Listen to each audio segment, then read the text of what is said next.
سوی ګیس میټر ته اپلای څنګه کیږي؟ میټر په لګیدو کې ټایم څومره لګي؟ پیسې څومره دي او کم ډاکومنټس پکې پکار دي؟ نو مکمل معلومات په دې ویډیو کې. کو تاسو زما په چینل باندې نوی یو، نو پولیس کلیرنس سرټیفیکیټ ته اپلای څنګه کیږي؟ د اسلحې لایسنس، پاسپورت، ډومیسایل وغیرہ څنګه جوړیږي؟ نو دغه قسم انفارمیټیو ویډیو زما په چینل موجود دي، هغه هم تاسو کتلی شئ. اول به د ډاکومنټس خبرو کو. ستاسو شناختی کارت، د گاونډي د ګیس بیل او د کور سټامپ پیپر. کو پرس کا ستاسو د کور سټامپ پیپر نه نو ستاسو د ځمکې چې کم سټامپ پیپر هغه هم ټیک دی. کو پرس کا ستاسو سره دا دواړه نه نو بیا به د سټامپ پیپر ول یو بیان حلفي لیکل کیږي، تاسو بیا هغه لیکئ. خو دا په هغه صورت کې چې کله ستاسو سره د کور یا د خپل ځمکې سټامپ پیپر موجود نه وي. د دې نه بعد به اوسنګ آنلاین اپلای کوو. د ټول ناول به خپل براوزر کولاو کې په موبایل کې او په کمپیوټر کې. تاسو چې کله براوزر کولاو کې نو سوی ګیس نیو کنیکشن لیکئ، تاسو چې کوم اولنې لینک کولاو شي نو په دې باندې کلیک وکړئ. تاسو چې دا کله کولاو کې نو په ټاپ باندې وګورئ دا وړو کې کلیک هیر لیکل دي، نو تاسو په دې باندې کلیک وکړئ. دې نه بعد تاسو د انټرفیس کولاو شو نو تاسو وګورئ اولنې لیکل اپلیکیشن ټایپ، نو تاسو خپل کنیکشن چې دی هغه ارجنټ لګوي کو نارمل لګوي، نو هغه سلیکټ کړئ. دا غي نه بعد چې خپل نوم لیکئ، بیا د فادر نیم لیکئ، شناختی کارت نمبر لیکئ، شناختی کارت ایشو ډیټ لیکئ، موبایل نمبر لیکئ. په شناختی کارت نمبر کې او موبایل نمبر کې به ډیش ورکوي. کو پرس که تاسو ډیش نه ورکوي نو دا بیا نه سبمټ کیږي. دا سيزونه چې کله پوره شي دا غي نه بعد تاسو چې کوم ځای کې کنیکشن پکار د سوی ګیس نو الته اډرس ولیکئ. اډرس چې تاسو کله ولیکئ دا غي نه پس د نیرست پلیس لیکل ان لینډ مارک، نو تاسو چې کوم نږدې مشهور ځای دی هغه ولیکئ.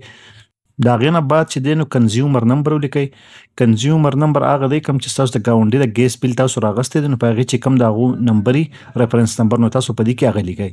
تاسو چې کله په هغه کې تاسو چې کله دا ولیکئ نو دا غو نوم او ورسره د فادر نیم او اډرس په دوانه راواخلي. دا غي نه بعد چې د خپل صوبه سلیکټ کړئ، بیا ډیسټریکټ سلیکټ کړئ او بیا سټي سلیکټ کړئ. دا اډرس چې دی دا مکمل ټیک ځکه لیکئ کو تاسو دا نه لیکون دا بیا بل دفتر ته لاړ شئ دا ځګنه بیا دا نه کیږي. نو تاسو چې کله دا شوزونه وکړئ دا غي نه بعد چې دی بیا دلته کچن دی واټر هیټینګ دی، تاسو دا ګیس د سره لپاره پکار دی نو دلته کچن لپاره پکار دی. دا غي نه بعد چې دی نو تاسو ته خپل شناختی کارت چې دی فرنٹ سایډ هغه اپلوډ کړئ، بیا ور سره شناختی کارت د بیک سایډ اپلوډ کړئ او بیا چې دی دلته باغ سټامپ پیپر اپلوډ کوئ. تاسو ته چې ما په ویډیو په اول کې چې په دې کې کوم سټامپ پیپر لګي نو دا غي نه بم هغه سکین کړئ یا ته پکچر وباسئ کلیر هغه به دې ته اپلوډ کړئ.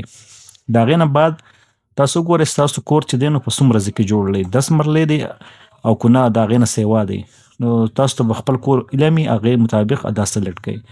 دا غي نه بعد چې دی دا څومره دغه دا ټیک مارکیټ ټول دا ټول چې کله تاسو ټیک مارکیټ دا غي نه بعد انټر کیپچا کوډ ولیکئ.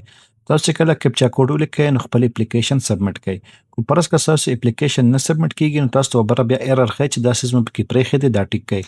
تاسو چې کله خپل اپلیکیشن سبمټ کړئ تاسو چې کله دا سبمټ کړئ نو تاسو ریفرنس نمبر دا دی راغی، نو دا تاسو رسید نه دی، دا صرف تاسو ریفرنس نمبر درکو چې تاسو خپل لغه به چک 24 غنټه یا 48 غنټه بعد کو تاسو داخله ایکسپټ شوی نو تاسو له اوریجنل رسید درکې. کو پرس کني سم مسلې په کې نه بم تاسو ته وای نو زه بس دې ته 24 غنټه ویټ وکم، هفته اتوار نه علاوه کم ورکینګ ډیز چې 24 غنټه بعد به زه خپل اپلیکیشن ګورم چې دا ایکسپټ شوی دی کو ریجیکټ شوی دی. نو دوباره ما په براوزر کې سوی ګیس نیو کنیکشن ولیکو، اولنې لینک مې کولاو کو، نو په دې کې اوس ما هغه ریفرنس نمبر پیسټ کو کم چې ما ځان سره سیو کړی وو او دا غي نه بعد چې د انټر کیپچا کوډ نو دا کیپچا کوډ ورکړئ او دا اپلیکیشن چې دی هغه سبمټ کړئ.